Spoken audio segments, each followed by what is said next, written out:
mensyukuri satu nikmat yang besar sekali, yaitu nikmat anak-anak kita belajar Al-Quran, anak-anak kita, putra-putri kita belajar ilmu agama.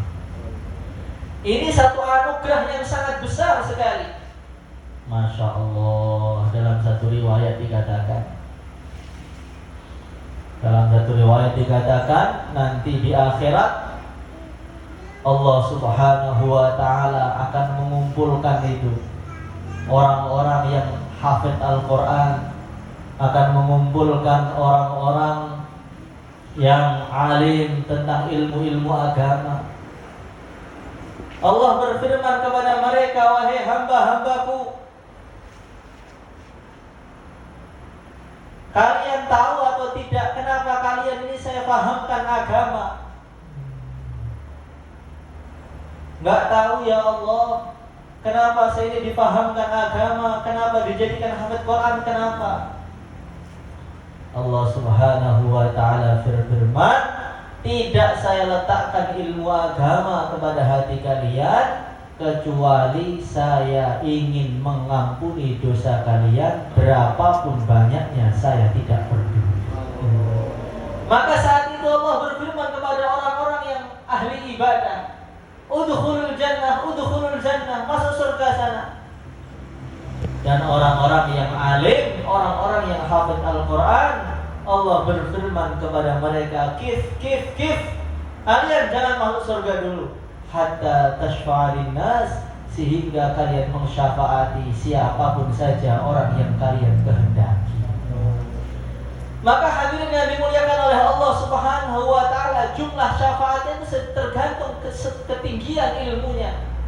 Ada yang mensyafaati 10 orang dari keluarganya, ada yang mensyafaati 100 orang, ada yang mensyafaati 1000 orang. Ada orang yang alim, yang zuhud betul, tidak cinta dengan dunia betul, yang mengamalkan ilmunya, dia diizinkan sampai jumlah syafaatnya itu ratusan ribu, bahkan sampai jutaan, bahkan sampai miliaran.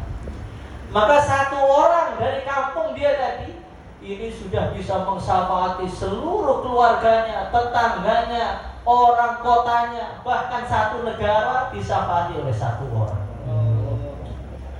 Hadirin yang dimuliakan oleh Allah Subhanahu wa ta'ala, maka pada zaman dahulu kalau orang wali santri ini mendaftarkan anaknya ke satu pesantren, satu madrasah, maka dia ini bayarnya ke madrasah itu bukan 1 tapi 10.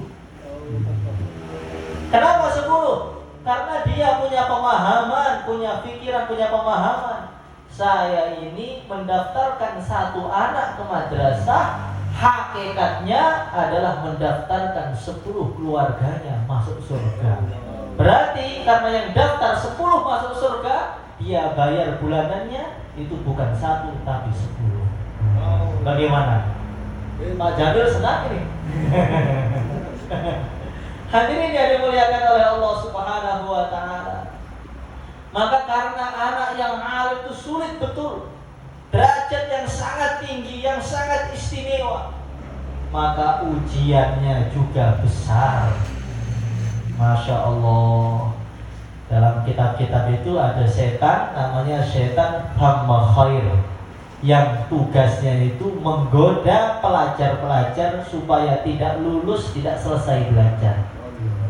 Ketika datang pelajar ke pesantren, ke madrasah, nanti setan itu datang, ini madrasahnya tidak enak, ini madrasahnya kurang bagus, kamar mandinya kurang bagus, ustadznya tidak bagus, ini tidak bagus, pindah saja ke madrasah yang sana, itu lebih bagus. Maka dia pindah. Ketika pindah, datang lagi setan itu, di sana lebih bagus, pindah lagi, pindah, terakhir pindah ke rumah, akhirnya tidak selesai belajarnya. Maka hadirin yang dimuliakan oleh Allah Subhanahu wa ta'ala, satu orang alim itu lebih berat daripada untuk syaitan melebihi 1000 ahli ibadah. Satu orang yang alim, yang zuhud, asyaddu ala syaitan min alfi abid, itu lebih berat bagi syaitan melebihi 1000 orang ahli ibadah. Maka tidak aneh orang-orang yang belajar ilmu agama itu banyak yang tidak selesai. Kalau dulu ketika penerimaan santri baru ada 100 orang, 50 orang, nanti yang lulus cuma 2, yang lulus cuma 3. Di Temboro setiap tahun datang itu 5.000 orang, 4.000 orang, nanti yang selesai sampai kelas Daulatul Hadis paling cuma 500 sampai 1.000. Yang 4.000 sudah selesai semua pulang ke rumah. Hadirin yang dimuliakan oleh Allah Subhanahu wa taala. Maka derajat yang tinggi ini harus ada bantuan yang besar. Bantuan yang terbesar yaitu adalah bantuan doa dari orang tuanya, terutama doa ibunya. Maka kata sebagian ulama, doa ibu itu lebih hebat dari doanya 100 wali. Maka Al-Imam itu, Imam Masjidil Haram, namanya Sudais, yang bagaimana nggak tahu saya. Itu dulu ketika masih kecil itu nakal dia itu, tidak baik, sering pergi sana pergi sini, sampai orang tuanya itu marah sama dia. Pergi sana, kamu pergi sana dari Imam Masjidil Haram. Akhirnya pergi betul dengan doa orang tua, akhirnya jadi Imam Masjidil Haram, sekarang jadi pimpinan Imam Masjidil Haram. Karena ketika marah, orang tuanya bukan doa buruk, tapi ketika marah malah doakan baik untuk anaknya. Sekarang ini kadang-kadang anak-anak itu tidak baik, tidak beradab dengan orang tuanya. Kemudian orang tuanya itu doakan buruk, kamu kalau nggak baik dengan saya nanti hidupmu nggak berkah, nanti kamu jadi orang yang ini dan itu. Nanti akhirnya anaknya jadi nakal betulan, yang sedih orang tuanya sendiri. Maka harus dibiasakan. Ketika kita ini ketemu anak kita tidak taat, doakan baik, doakan baik. Karena doa orang tua ini adalah kunci dari kesuksesan anaknya. Hadirin yang dimuliakan oleh Allah Subhanahu wa taala, dan doa itu jangan minta cash. Orang sekarang itu pengennya doa sekejap, langsung sekejap hasilnya juga.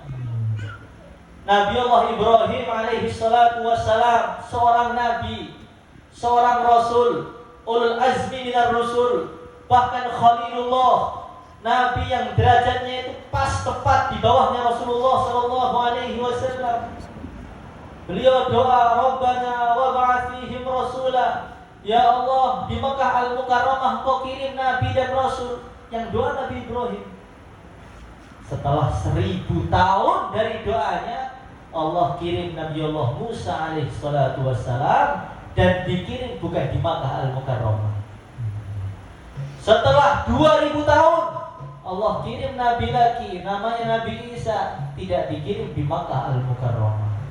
Setelah 2500 tahun baru Allah kirim Rasulullah Nabi Muhammad sallallahu alaihi wasallam. Beliau mengatakan, ana da'watu Ibrahim, saya ini doanya Nabi Ibrahim itu dikabulkan setelah apa?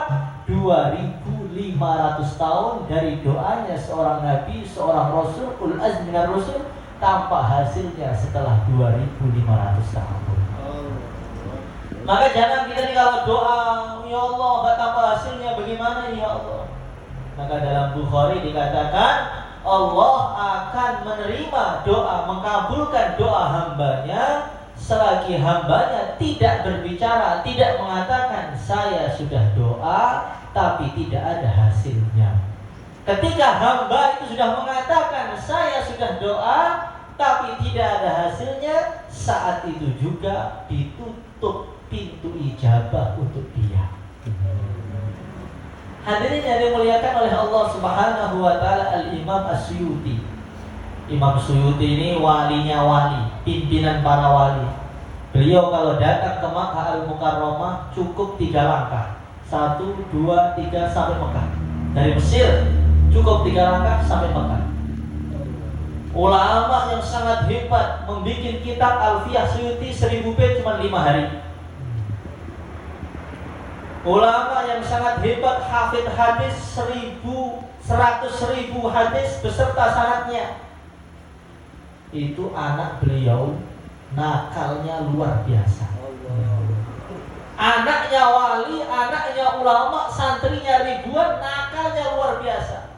Semakin didoakan, semakin nakal. Ya Allah, anak saya ini, ya Allah, Rabbana hab lana min azwajina wa dzurriyyatina qurrata a'yun waj'alna lil muttaqina imama. Semakin didoakan, semakin bikin kriminal. Doakan lagi, makin nakal lagi. Doakan lagi, makin nakal lagi. Kurang lebih 10 tahun beliau doa untuk anaknya itu gak ada hasilnya.